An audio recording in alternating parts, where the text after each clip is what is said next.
Okay, so everyone listening to this podcast is a person who is alive and is most likely a wrestling fan, which means that all of you have seen WrestleMania 33. Happened just last night. We are recording this before Raw, April 3rd, 2017. And we wanted to get this done as early as possible so that way it's still fresh in our minds without Raw and Smackdown undoubtedly clouding our minds, because this WrestleMania is one of the busiest that we have seen in years. A 7-hour-long show if you count the pre-show matches. And through all of the ups, through all of the downs, through everything that WrestleMania 33 gave us, we just wanted one thing from it. Would it be better than WrestleMania 32? Granted, that is not hard to achieve. WrestleMania 32 is widely regarded as a not very good WrestleMania. Certainly not as bad as 9 or 11 or anything like that, but it certainly wasn't that great. Well, I'm happy to say that not only did WrestleMania 33 beat WrestleMania 32 in terms of quality, but time will tell, but this just might be one of the greatest WrestleManias WWE has ever put on. A well-rounded card with well-rounded star power, twists and turns all over the place, and the swan song of one of the most legendary careers in wrestling history. Greetings, everybody. My name is Calkos from the Haymakers. You are listening to the Haymakers, and joining me is Voice of Reason. Greetings, everyone. The host of the Raw podcast is here. And I should say, by going into WrestleMania 33, I was expecting a 2000. I got something close to a 20. It was amazing. Oh my god. And we have a barely functioning kind of sick Toon. You know, I'm still here. I just came back from a con, and then I had WrestleMania the next night. So I may have physically exhausted myself, probably for one reason, which I'll get to when we get to that match. So... Yep, you're gonna destroy... I cannot wait. I cannot wait until we get to that point. So, now, WrestleMania 33, I don't know how anyone could not enjoy this show. The card is super well-rounded. There is something for everyone here, all the way down to the John Cena proposal, which we'll get to. It really is an unbelievable card. And, I think... if I may speak for myself, and only myself, there's like one bad match on the card. We'll get to that too. But everything else was, at the very least, depending on who you ask, worth a damn. I would say so. It held, even the pre-show exceeded at least some expectations, especially with the armbar. Yes, as a matter of fact, I missed the pre-show, unfortunately, but... Well, you know what, Voice and I think what we'll do is we'll talk about the armbar, because I missed the Cruiserweight match, and I did see Dean Ambrose and Baron Corbin, which unfortunately is not too much to talk about. It was decent, it was fine, but the Battle Royale was actually very exciting, especially with the way that the finish was done, especially considering all the rumors that we have heard about this certain NFL football player. Oh, yeah, but before we get to that... everyone going into this was thinking, one of the three big men in this match was going to win it. Every single one of them got eliminated, two of them very early on. Yeah, I did not expect that. They were very early. It was like, I think it was Big Show, then Braun, and then Mark Henry. Mark Henry was order.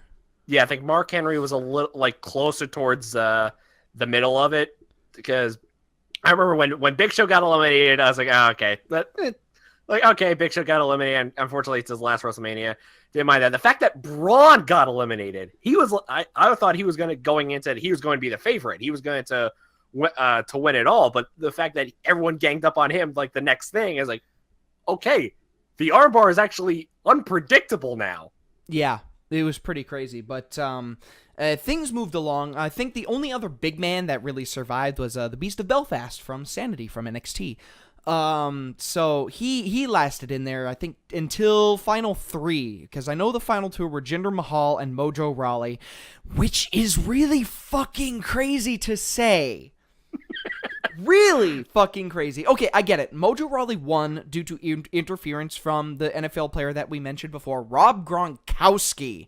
Okay, now Rob Gronkowski gets slapped or pushed by Jinder Mahal. He gets pissed. He climbs the barricade, and the cutest security guard in all the land did not know it was a work, rushed up to Gronk, tried to shove him back over the barricade before the referees pulled her off and said, "It's a fucking work."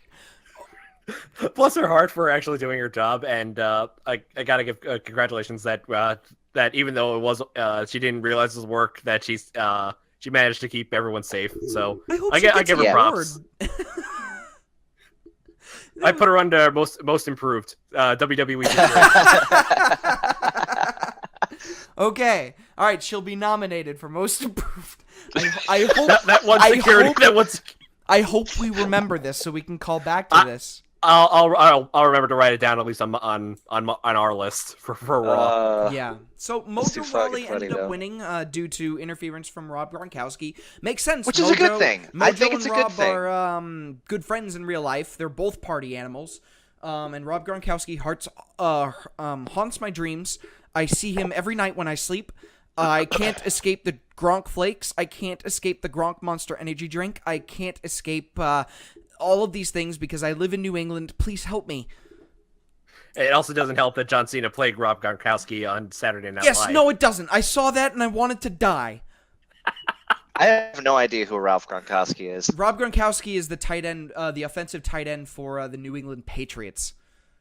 Okay, so he does the sports. Okay, yes. Go sports. Okay, do you remember at Hell in a Cell this year when Kofi Kingston showed his shoes and said, "Hey, they're replicas of Rob Gronkowski's shoes, signed by Rob Gronkowski," and the entire crowd started chanting 69, 69.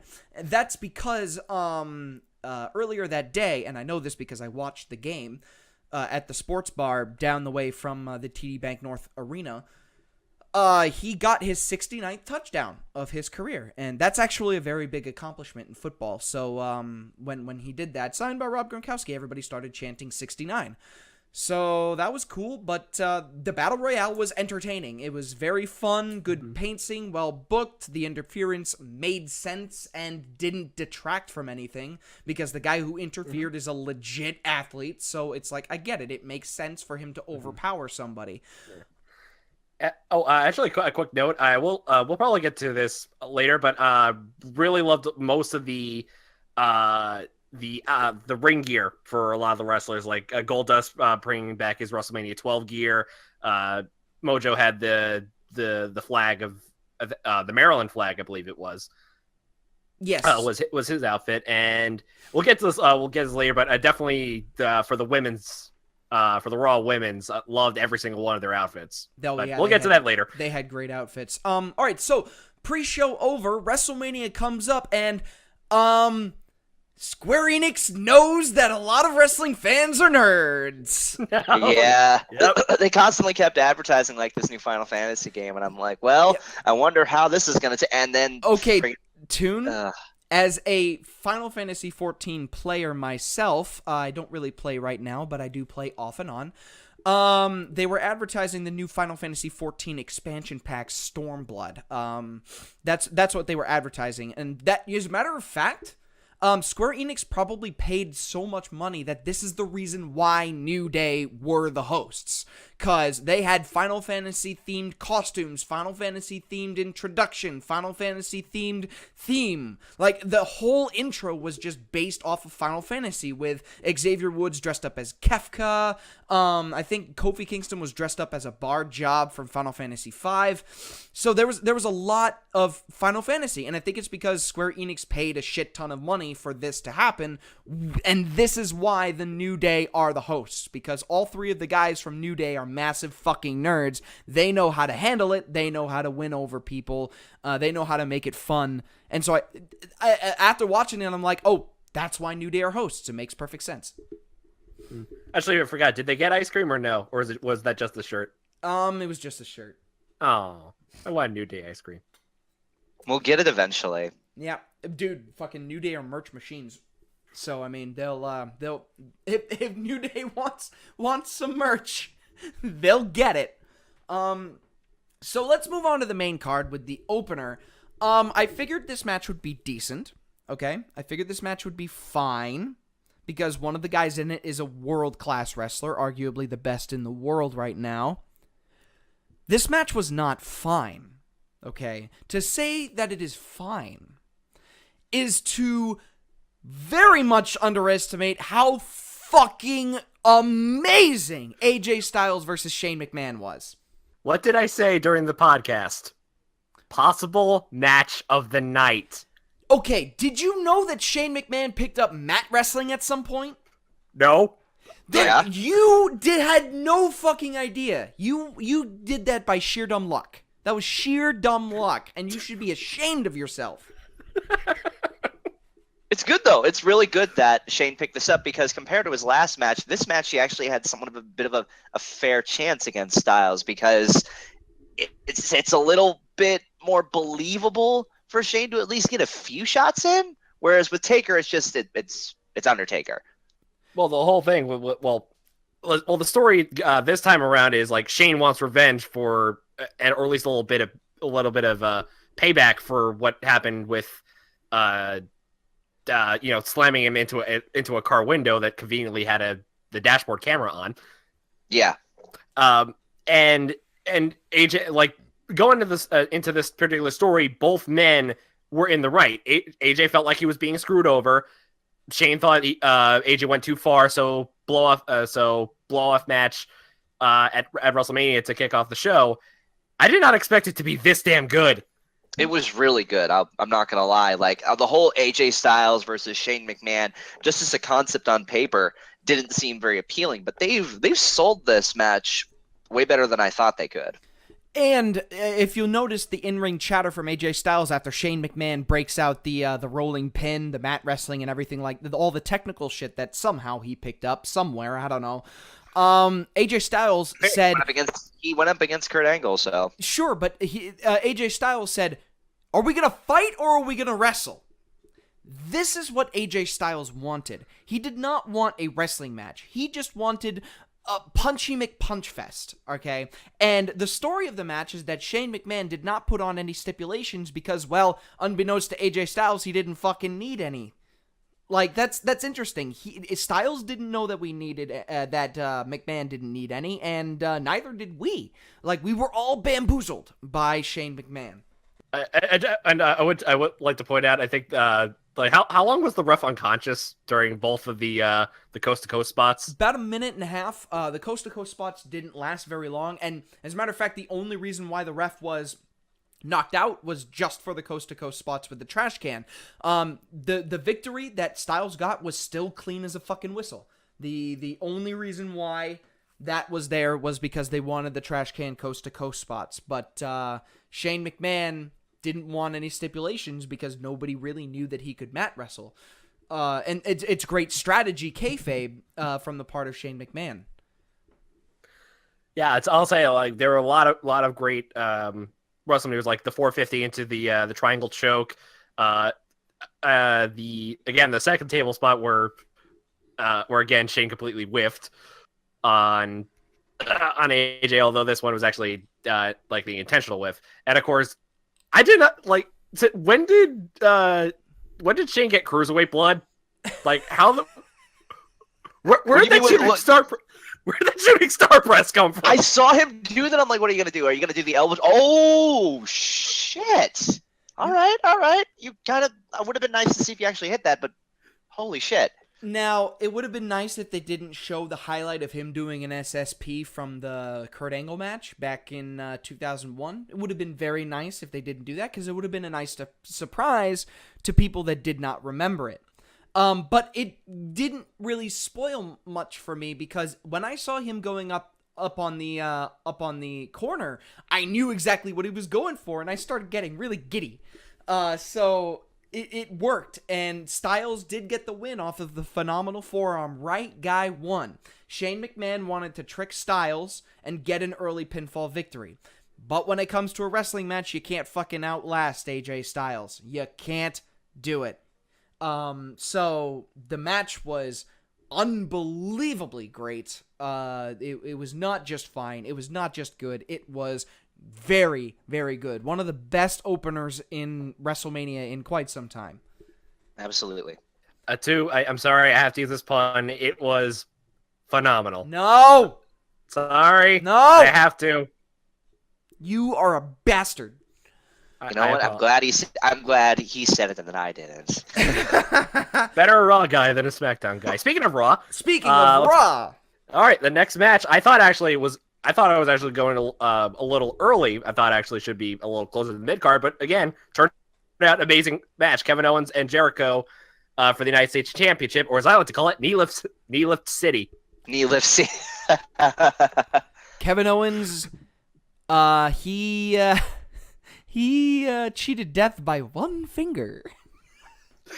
Yep. That fucking killed me. It was a great callback to the fucking Gift of Jericho painting or what the fuck ever it was called. I try to think about it. I wonder if that, like, going into that, like, Owens and Jericho backstage, like, oh, like, would be a great spot if I just get out of the pin by one finger. Like, I don't think I've never seen the whole one finger thing. Yeah, I fucking love that. I'm just like, oh well, it counts. It does count. Oh my god. But yeah, a lot of great spots in this one. The into the ring pros I thought was especially brutal. Yes, yeah, absolutely. It was very, very brutal. I think these guys had a lot of fun with this match. It's very clear that outside of kayfabe, they're ridiculously good friends. There's something about the Canadians; they always get along. And I mean that literally. Like, the Canadians always get along really well. For some strange reason, somehow. But the match itself, I actually don't remember a lot about it, specifically, except for the one finger bit, because just, you can't not forget that. I think I'm going to see that in my head every so often for years to come, and I'm just going to start giggling to myself. But I do remember the match being very, very, very good. Not as good as Styles versus Shane, but still very good. Yeah, it's like what I find interesting is, like, even with the Cruiserweight match, one of the big things going, like, from the commentators is follow that. Okay, what's the next match that they have to up the ante? So with Styles and Shane, I was like, okay, top that one off. Like, do up the ante or somewhere, or do something that will make this thing memorable. So AJ Styles, Shane McMahon was overall just a great match. Kevin Owens and Jericho had, like, several great spots, including the one finger match. Sorry, the one finger death punch. Break the yes. One finger death match. That's what we're gonna call it. And even so, going later on, even so later on, we'll get to actually the next match being the women's match for the Raw Women's title. Each one put something like its own special, own special spot, or something that made the match memorable. Yeah.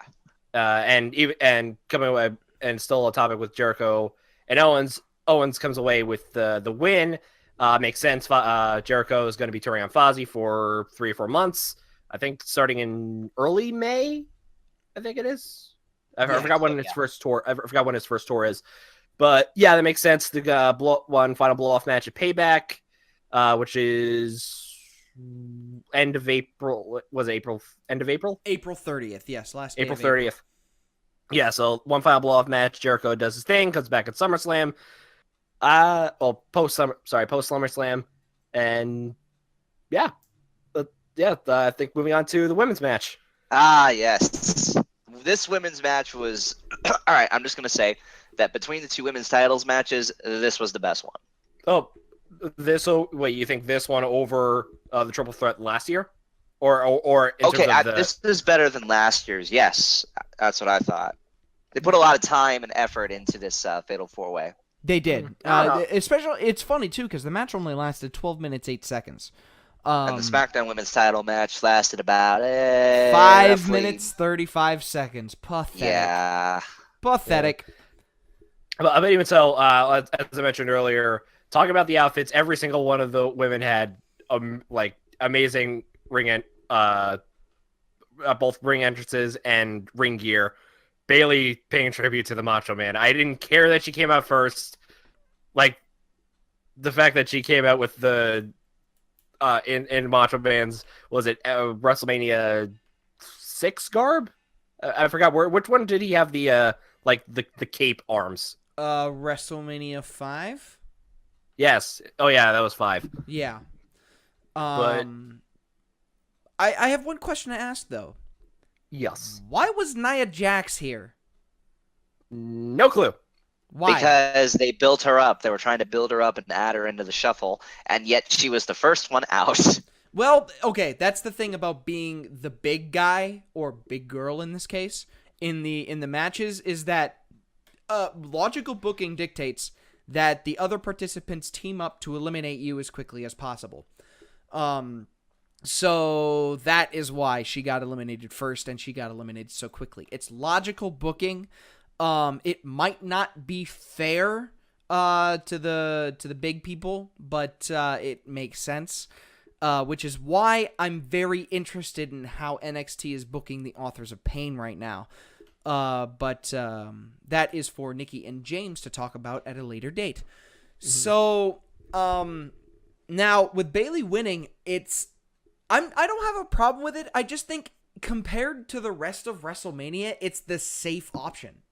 Like it's very, very, very safe to have the champion retain like this. On WrestleMania. So, but regardless, the match was great. I really, really liked it. Actually, there's one thing that I noticed. So they've always built up Bayley as like the underdog, right? Correct. Yes. So is she still the underdog despite being the champion and still retaining against all three of them? Apparently not. Because if her whole gimmick is the underdog and she walks in as champion and still wins, then it makes me a bit concerned, because usually an underdog is reversed from that. Well, here's the thing. How many pins did Bayley get on any of the wrestlers? Because I think the only one I can remember was Bayley getting the final pin on Charlotte off the elbow drop. Because I think the other two were Charlotte getting on Nia and Sasha Banks. Yes, that is correct. Bayley only got one pin. Right. So while Charlotte looked the most dominant, Bayley still edged out the win. Yes. Which again still could play into her underdog character depending on what happens tonight on Raw. So we'll see what happens going on there. Correct. Yeah.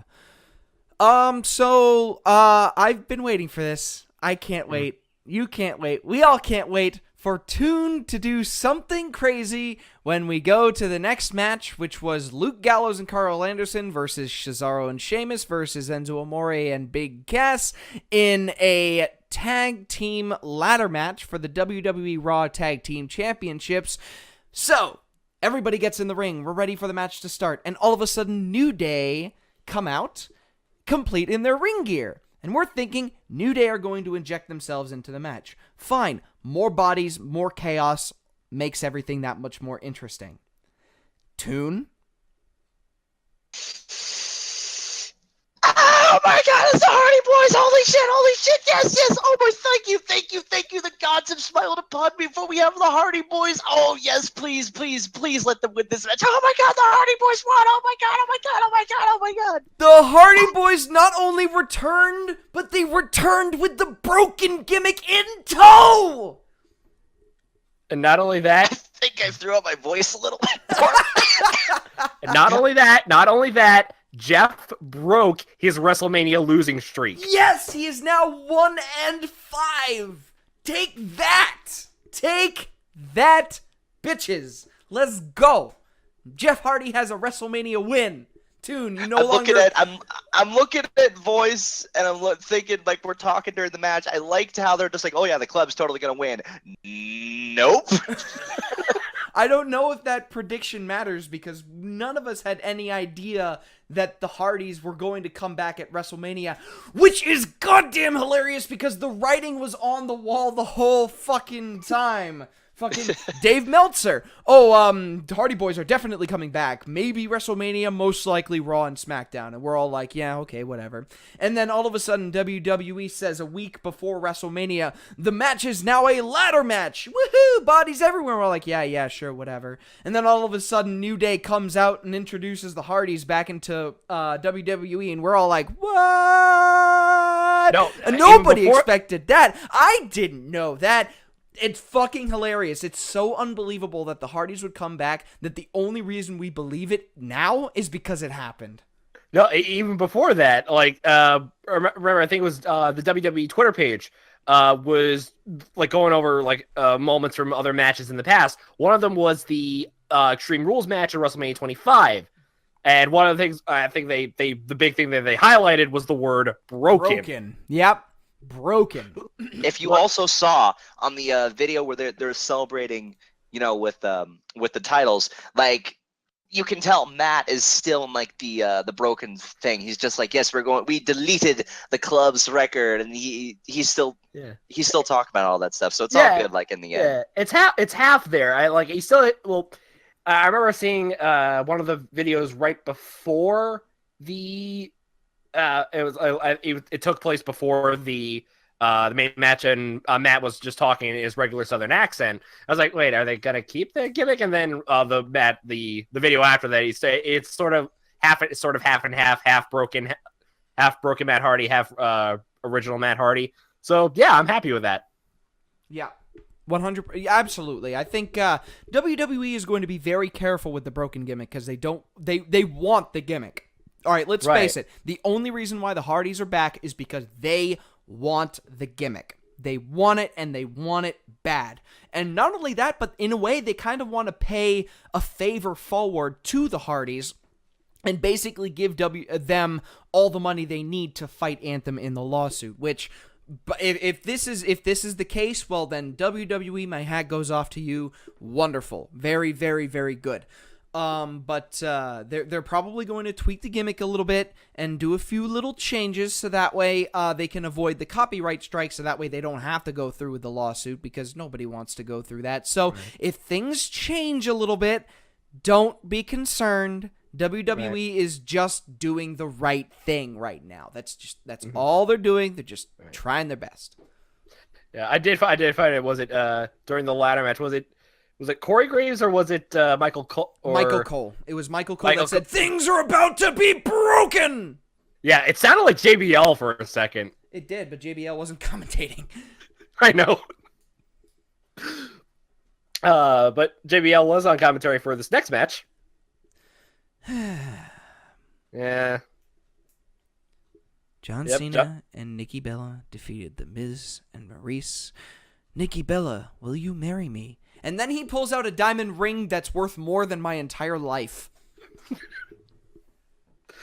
I find it interesting is that the moment that happened after the match is more interesting than the actual match itself. What the fuck? Okay, look, when I said that this WrestleMania had something for everyone, it even had that soap opera drama of the proposal and everything at a big stage in front of everybody, and God, the women were shrieking that night. Holy crap. Like hyenas, I swear to God. But this goes to show the type of audience that WWE is starting to attract thanks to the Total Divas name. And it makes sense because wrestling, women typically like soap operas. Okay, they like soap operas. It's stereotypical to say that, but statistics don't lie. The only reason why soap operas are still around is because a lot of middle-aged women like to watch them, which is perfectly fine. Wrestling is exactly like a soap opera. The only difference is that it's more theatrical and it's more like a play that happens in front of you. So it makes sense that they would have this audience, which means that this match and the events that happen afterwards served a purpose. I don't have to like it, but it served a purpose. It was there for a reason. The thing is, I want to say that, like, this entire feud again, it's another one of those stupid on paper but better in execution sort of thing. The savagery and the fire that Cena has given Miz is some of the best promo work I think I've seen Cena do in ages. Well, not only that, Miz was spitting hot fire. Was it the night the Smackdown before WrestleMania? Yeah, even with the I know Toon, you were kind of on the fence with the total Bella bullshit stuff, but the moment where they essentially quote unquote broke character as Cena and Bella was like some of the most some of Miz's best promo work since probably the shoe promo on Talking Smack. I think the only thing that matters is that the match itself was no one really cared. What everyone cared about was after the match. So yeah, now we can just move on to hopefully bigger and better things and not have to deal with this Cena Miz bullshit anymore. Well, the best part is that we do move on to bigger and better things. The next match on the card is Seth Rollins versus Triple H with Stephanie McMahon in a non-sanctioned match. The storytelling in this match is just quality. It is fucking quality. It is the longest match on the card at 25 minutes and 30 seconds, and it deserved all of it. All of it. Every single one. As a matter of fact, I declare this match to be match of the night. Ooh.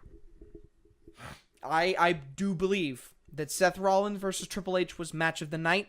And for me, the kicker that puts it just above Styles versus McMahon is the fact that Stephanie McMahon went through a table courtesy of her dazed husband. That is what I've been looking for, because Stephanie McMahon has been untouchable. No one can get to her, and yet she goes through a table, and that's what causes like the end of the match. And I was wondering how they were going to do that. You know what I find interesting? Each WrestleMania since 30, Steph had took at least some bit of a bump, or she was in some sort of peril. 30, she got knocked off the ring by I think, was it? No. I'm sorry. I'm thinking of Survivor Series. Oh, okay. She got knocked off the. She got knocked out of the ring by someone. 31. She was put in the hammerlock by Ronda Rousey. 32. She got accidentally speared by Roman Reigns, and now third, she actually takes. She gets knocked into its table. Okay, so next year when Triple H inevitably faces Dean Ambrose to complete the trifecta, I think Ambrose is just gonna stab her. Straight up, I think he's just gonna go, bye, bitch. Like, it just gets worse. Whole harmless agreement, this bullshit. It gets worse and worse every year. It gets worse. No, worse. She falls off the Hell in a Cell. Oh, no. No! Through like 3 flaming tables on the barbed wire. Wait, and then Ambrose stabs her. Wait. Are we talking about WWE or CZW? We're talking about fucking way. This is what Toon wants. Toon's not gonna get what he wants, but it's nice to dream. It is. It's nice to dream. One day I will have that moment where someone dives off the Hell in a Cell and crushes somebody through 3 flaming tables on the barbed wire with the TNT as well for added effects. Fuck. $5 says $5 says that'll involve New Jack. I hope it does, because then he'd be dead. No, I think the great thing about this match is that a lot of us had a gut feeling that, Rollins would win, but I love that they kept putting more and more doubt. I was on the edge of my seat throughout this match because I didn't even know if Rollins was going to pull the big thing that I was most scared about was that if Seth Rollins was actually injured, that this match would fuck it up even more. And I would hate for it to happen where Seth does win, but then there's nothing else that he can do, and Rollins can't wrestle again, and then Triple H just rubs it in his face, and then we lose Rollins. So there must have been something else going on for this match in the end. Yeah. Anyway, though. I believe next match. Now, this is on... Oh, yes, this is on my side. All right. Yeah, this is on our side, and unfortunately, it might just be worst match of the night, depending on who you ask. And that makes me very, very angry. I'm disappointed, and this is the only match that I'm really disappointed in because I think I said in the predictions video, Wyatt needs this win. He needs this win at WrestleMania to solidify himself and make his credibility stand strong. Because he's been doing everything in this match to be the face of fear, and yet, Randy Orton defeats Bray Wyatt in 10 minutes and 30 seconds for the WWE Championship. Now, what sucks about this is that they got the match right. Like, the match itself is correct.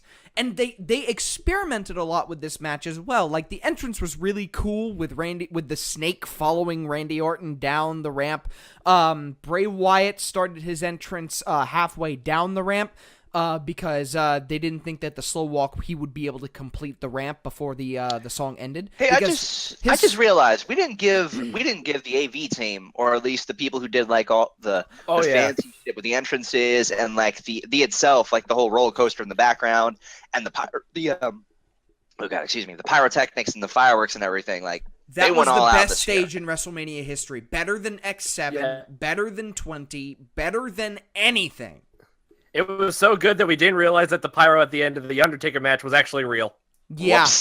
That was, wow. That was props. Props to WWE for going all out on the stage and giving us the best stage in WrestleMania history. But it's great that you said that, Toon, because in the middle of this match, whenever Bray Wyatt would do the crab walk, the camera shifted to an overhead view of the ring, and the ring displayed really creepy fucking videos of worms and spiders and cockroaches and all this other shit.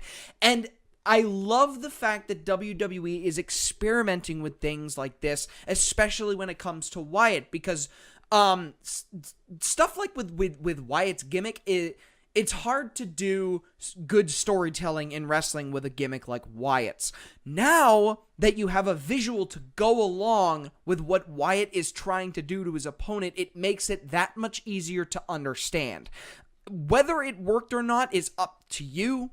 It worked for me. It creeped me the fuck out, and I instantly understood what they were trying to present. Some people may not have understood. They may have thought it was kind of stupid. But regardless of whether you loved and you hated, WWE is trying new shit.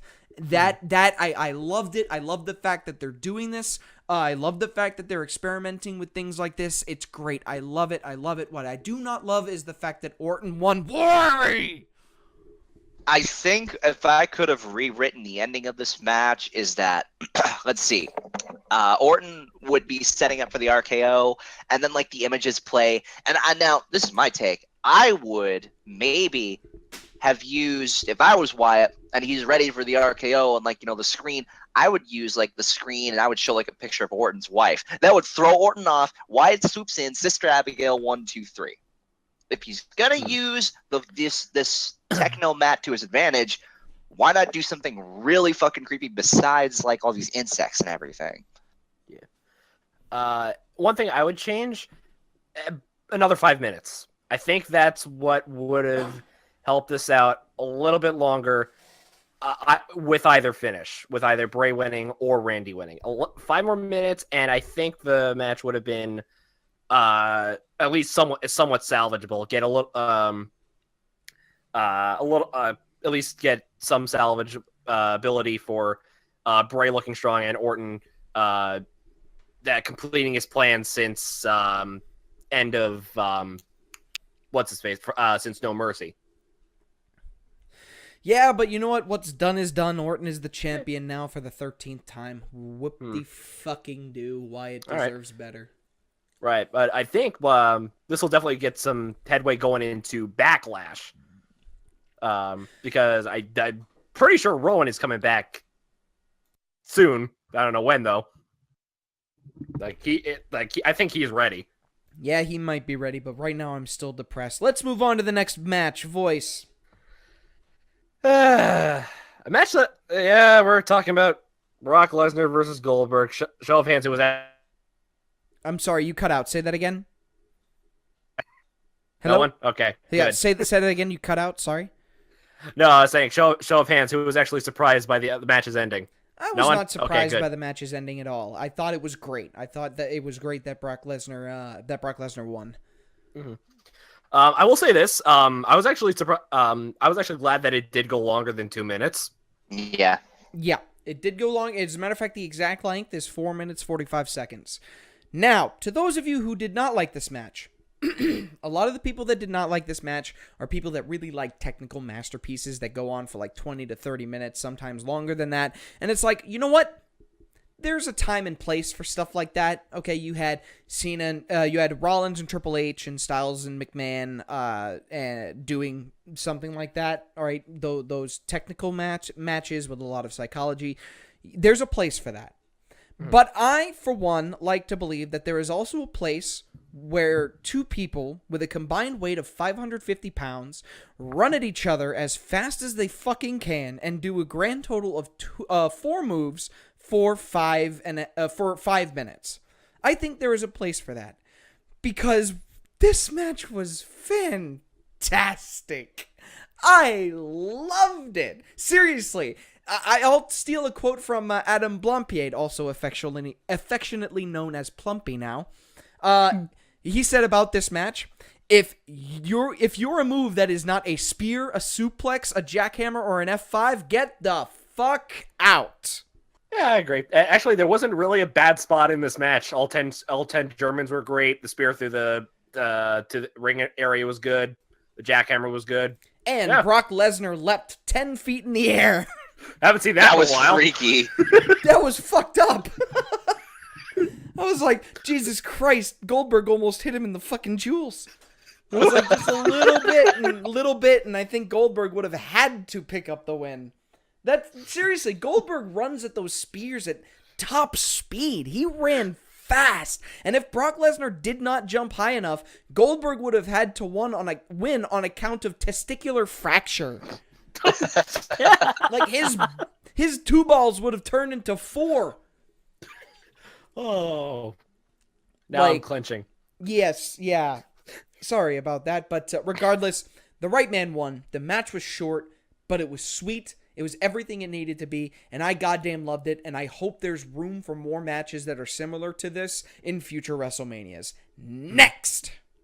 Okay, next is the Smackdown Women's 6-Pack Challenge, which, okay, most of us did not think... Okay, by the time that we recorded it, we did not think Naomi was going to come back. Naomi came back. Naomi won the title again. We were all fucking idiots. Wah, wah, wah, wah, wah. I was actually surprised she won off a submission finisher, which is... Yeah, did she ever use that? No, I think it's new. It's sort of like not a take new. on the... The commentary actually mentioned this. That's Alexa Bliss's old submission finisher. Oh. Yeah. So Naomi won off a stolen move. Neato. Let's be real, though. It's better than the rear end, so... Yeah. Okay, Toon, she calls it the rear view. Rear view. Rear view, my bad. All right. Well, they changed that to from finisher to a signature. Yes, which is fine. Yeah. I still love the split-legged moonsault, but apparently I think she injured her leg. That's how she got injured. She kind of botched the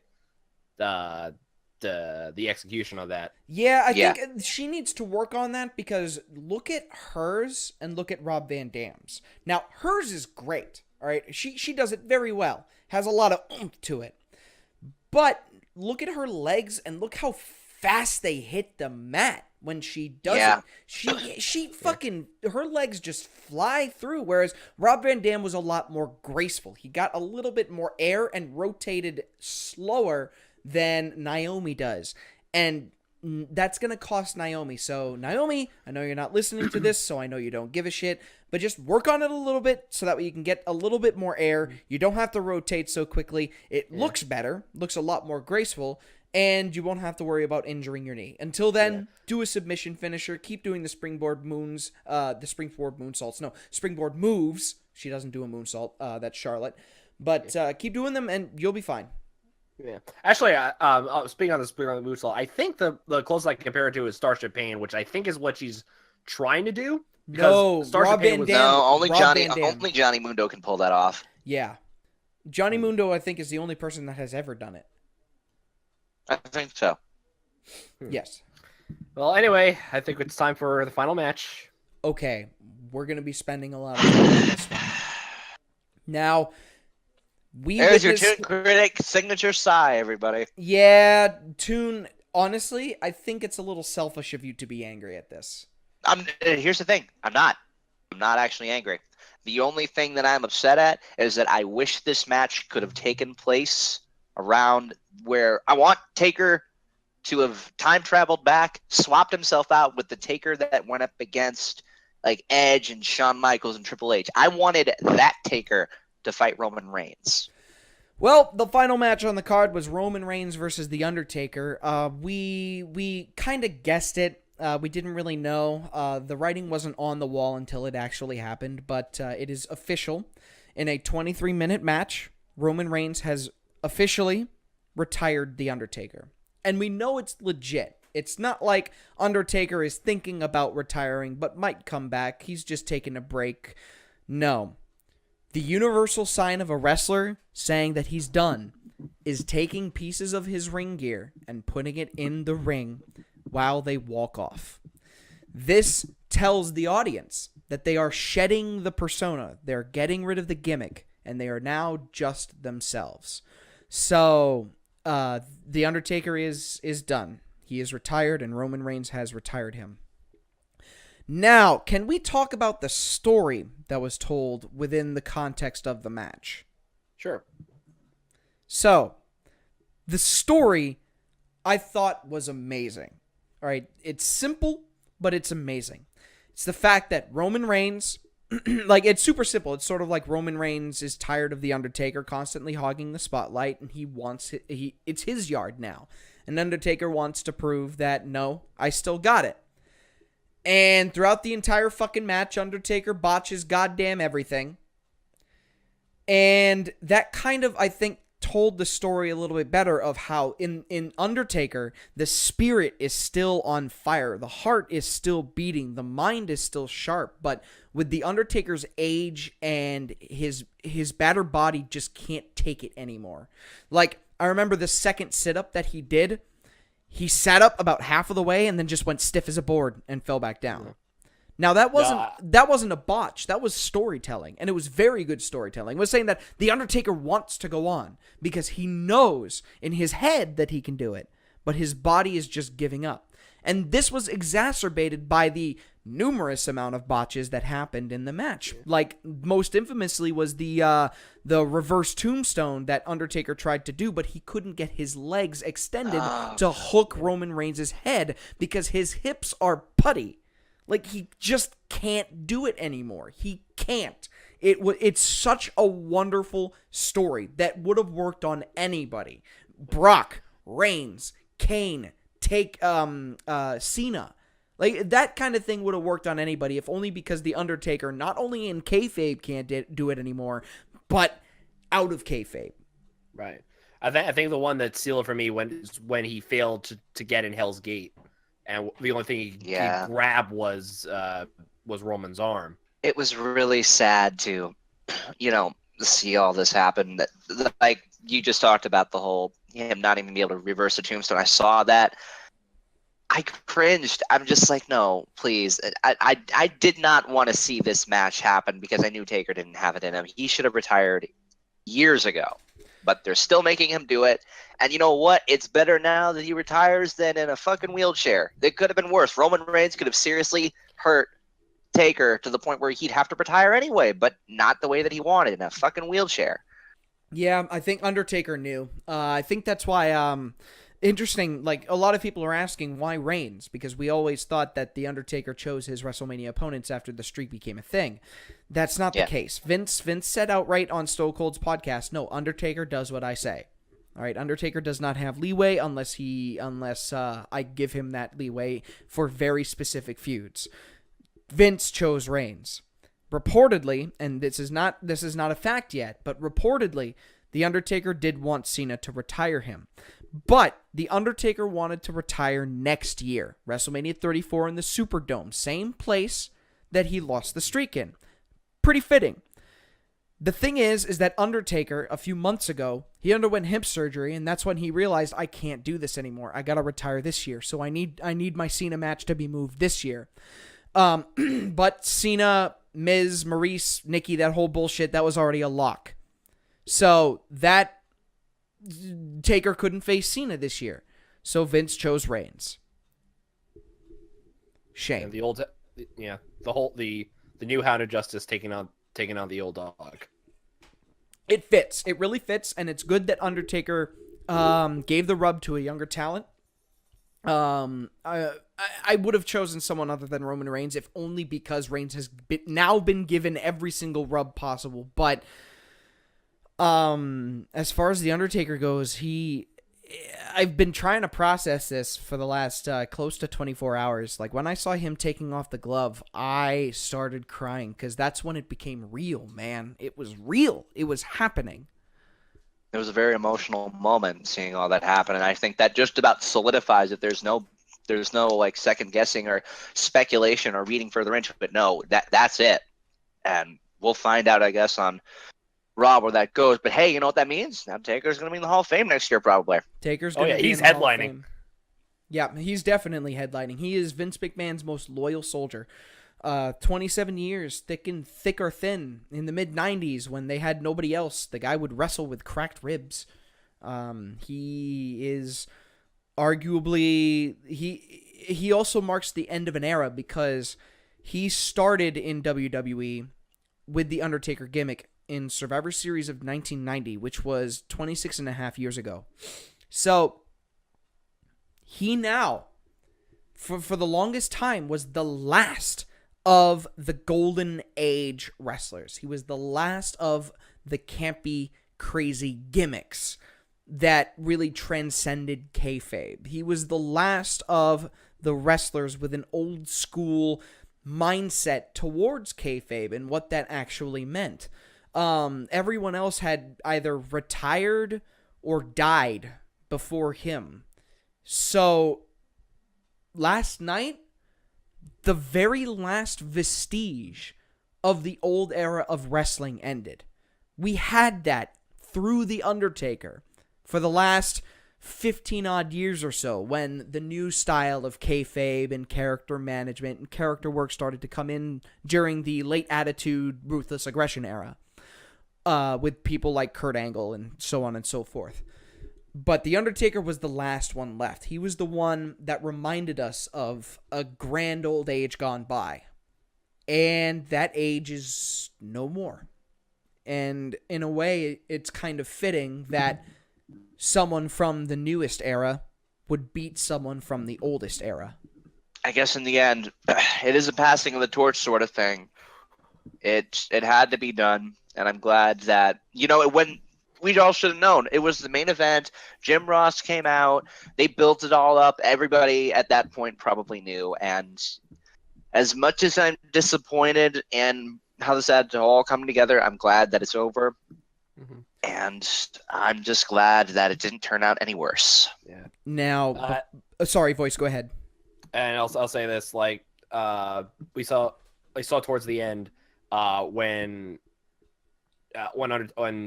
he took off his garb, he was no longer the Undertaker. He's officially Mark Calloway. Yeah, because he went to kiss his wife. And it's one of those moments where you realize that the old kayfabe is officially now dead. New kayfabe is here to stay. With the Undertaker's gimmick officially done. That being said, I know we talked about the Hall of Fame. Can we just talk about how the Hall of Fame this year was absolutely amazing? Oh my god! Much, much, much better than last year's. Wow, this class is one of those classes where I can look at it and be like, "You deserve to be here. You deserve to be here. You deserve to be here. Everyone deserves to be in the Hall of Fame." Also, Tony Chimel coming to rib on Edge was great. The best part, we didn't have any bullshit celebrity inductees. Which is weird because I was actually expecting with the class that was happening. I was expecting like a big music celebrity to go in because I was half expecting Cyndi Lauper to get inducted. Which to her credit, that is a celebrity induction that no one will argue with, and if you argue with it, I will fight you IRL. No, it deserves it. No, if any celebrity or musical guest needs to go in there, if I'm correct, I believe the head of Motorhead passed away. Oh, Lemmy Kilmister. He deserves to go in. Yes. Oh yeah, Deb. Actually, I'm just looking at the this like the ceremonies, like which one had like some of the biggest stars. I think this and probably I'm just going off the top of my head. I'm gonna say this and 2005 or 2006 had some of the best, probably the best class. 2005 had Hulk Hogan and Roddy Piper. There's no questioning that. Oh yeah. So now I think let's see, how long has this been going on for? Yeah, it's been going on for about long enough. Now there's something I need to address that not a lot of people have been addressing, or if they have, we haven't been addressing it. Yeah. Roman Reigns. Roman Reigns finished the match, and throughout a lot of the match, he really did not look like he wanted to be there. No, I didn't like that there was no sign of sportsmanship, that you even helped him up or anything like that. Just Roman was there to do it. And now I hope that everyone realizes that if The Rock can't get him over, if anyone tries to get Reigns over now, especially, it's never going to happen. The fans already hated him enough. What makes you think that they're going to start cheering him now? There's no way. Vince may have just killed his career. I'll get to why I'm saying that. But Voice, do you have anything to add before I go off on my tangent? Because I've been thinking about this shit all day. I have no idea. I'm waiting till Monday Night Raw tonight. Okay. See what happens. Well, in that case, Roman, I'm going to be sending a little message to you, even though you're not going to hear it unless somebody that knows you finds this and sends it to you, in which case I don't know why they would do that, but regardless, I need to do this. This is for me, not for you. Roman, I know you didn't want to do this. It was clear throughout the match. You did not want to do this. You mouthed the words, "I fucked up," after the match ended, and when the fireworks went off and you raised your fist, you looked like a sad puppy dog. You didn't look like the big dog, Roman Reigns. You looked like a whiny little puppy. And then about an hour after Mania, there was a picture that surfaced of you sitting in a chair with a few water bottles near you, quietly crying. Crying to yourself, into your towel. Roman Reigns, you were wiser than most. You know that what you did is something that will never escape you. For retiring The Undertaker, especially for someone in your position, is not an honor. It is not a blessing. It is not something that you can tack on to your resume for later. Retiring The Undertaker is a curse. It's a burden, one that you must carry throughout your entire career. And it'll be a career that, barring catastrophe, will last for quite some time, as you are young, with no lasting injuries to your name, with the exception of the hernia in 2014. Roman, after what you did last night, I don't know how people are going to react tonight on Raw. They're probably going to boo the shit out of you, just like they usually do. I, however, will not do that. For at least tonight. Because you did something that very, very, very, very few people would have been able to do. You left it all out there in the ring and gave Taker the best retirement match he possibly could have at his ripe old age of 53 years old. I have a newfound utmost respect for you, Mr. Joe Anoa'i. I don't think I'll be booing you in the future because I understand what that means to you, and I don't know how that will affect you going on down the line, especially after what happened at WrestleMania 33. All I can say is, keep your chin up, pal. You've got a good career ahead of you.